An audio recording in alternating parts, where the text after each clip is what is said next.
Welcome to another video by Ratchets and Wrenches, and today I'm going to show you how to remove and replace the camshaft chain tensioner gasket and the half moon seal on this 1988 Audi A6 with the 2.8 liter engine. This procedure should help you actually to replace these if you have a 1.8 liter or also a 2.7 liter engine too.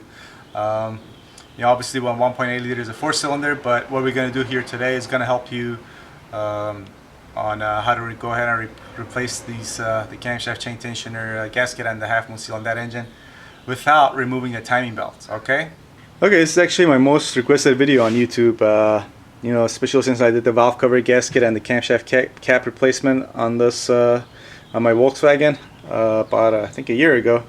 I've had this request and just never had gotten around to it. I've had those parts laying around, and this car is starting to smoke, leak a little bit of oil on that side, and when you get a leak on this side, on the passenger side, it drips down onto your exhaust manifold, and then you start getting a little bit of smoke.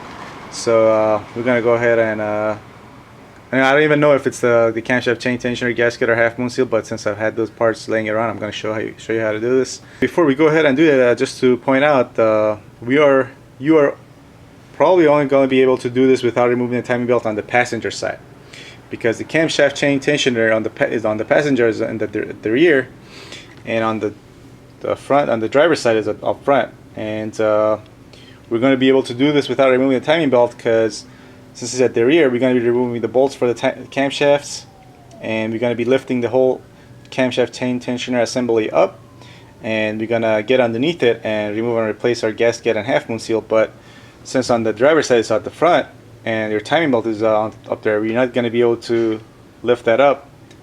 And I haven't tried it, but you're probably not going to be able to lift that up far enough to get your gasket out and stuff. Plus, you should do that when you replace the timing belt anyway. But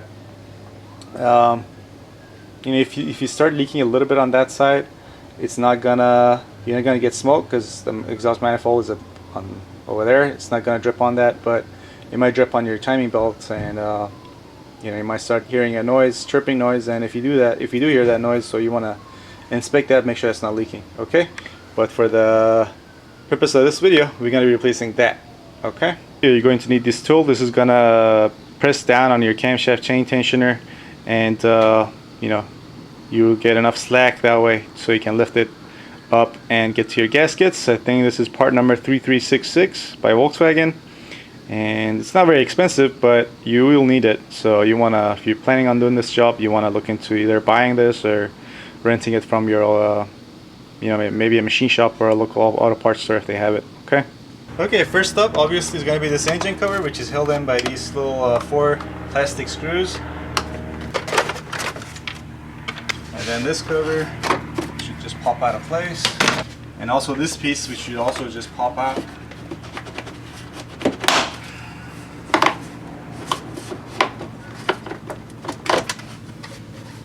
Next, you're going to remove these 2 screws and remove this piece.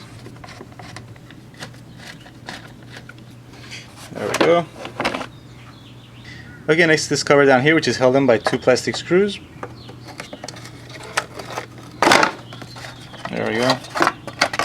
Okay, so in order to get to access to the valve cover bolts and have an easy time at doing this, we're going to be removing this piece and our filter box and our air filter box. So what we're going to do first is actually unscrew this clamp, take that out, remove all this wiring harness, remove these connectors, and take this piece out, and then that bottom piece also comes out by undoing this bolt and then pulling on it.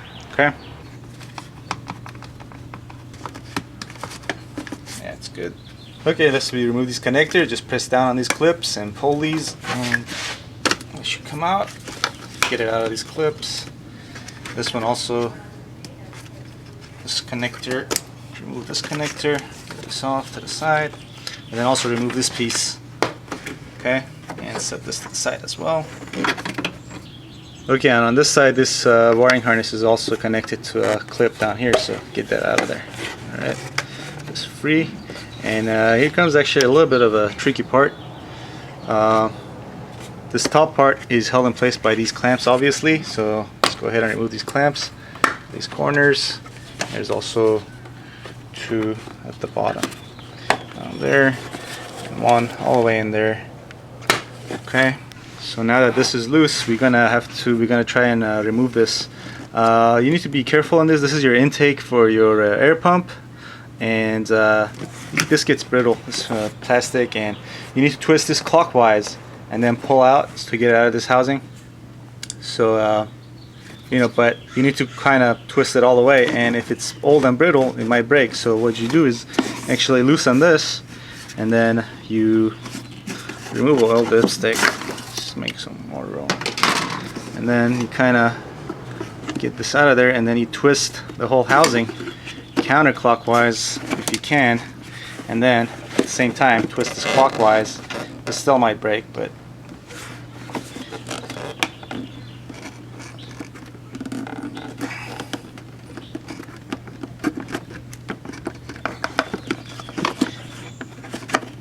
yeah, well, it didn't break, but it came loose, which is okay, because we can, yeah, it didn't tear up or anything. So yeah, we can just put this back on there, use some zip ties, and this will stick. This is on the intake side to your air pump, so if it leaks a little bit of air in there from the side, it's okay. But if it was your exhaust side from your air pump into your engine, then you definitely don't want to have any leaks there, because you will get a check engine light. Okay, now I should be able to get this out of here. There we go. Next we remove our air filter. Excellent time to replace this. Okay, so in order to get this air filter box out, there's a 10mm bolt here that you need to undo.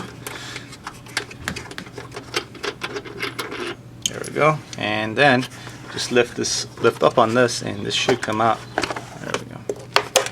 Okay, next there's a 13mm bolt that holds this old dipstick tube in place, so we need to remove that bolt and then just slightly push on this, pull on this tube, and pull it this way, so that way we can get out our valve cover.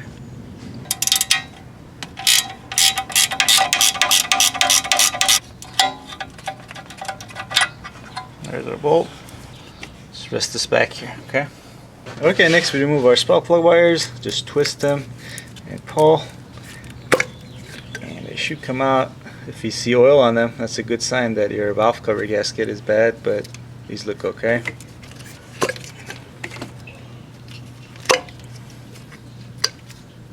There we go.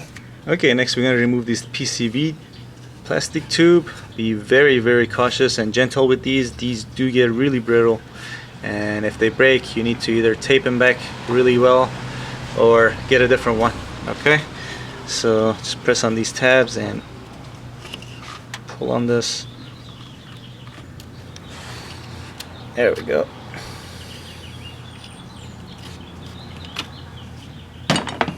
And then just get it out of that bracket there, just gently, and just pull it back and set it up here out of the way. Okay, don't pry on it too much. Next we remove this 10mm bolt that's holding this power steering line in place. It's attaching it to your valve cover.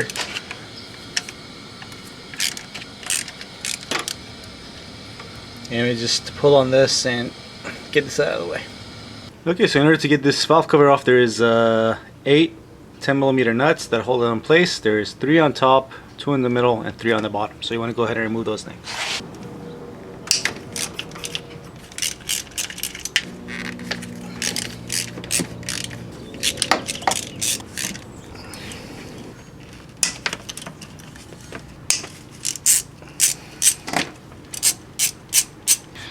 Okay, and if yours is as stubborn as mine, you can gently pry on the corners with the screwdriver, and it should come off. Be careful not to damage that PCV hose.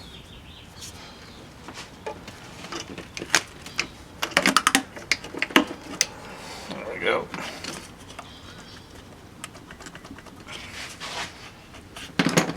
Come on.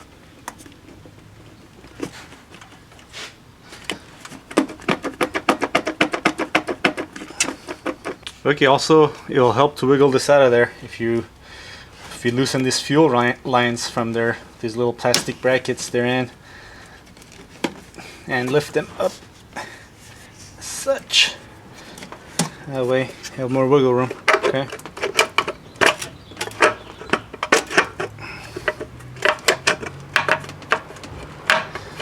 still gonna be tight, but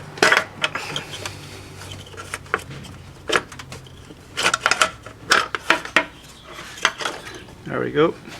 Okay, so next obviously we'll need to remove our old valve cover gasket.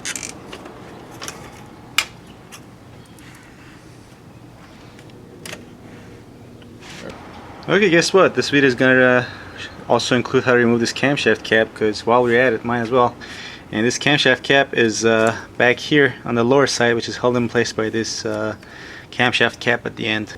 Okay, so to remove this camshaft cap, you need a T30 Torx bit. Okay, when you go ahead and put this in there, make sure it's seated all the way. Okay, because if you don't seat it straight and all the way, you can strip the inside of these bolts, and if you strip the inside of them, you're gonna have a real hard time getting them out. Okay, there's one. There's the top one.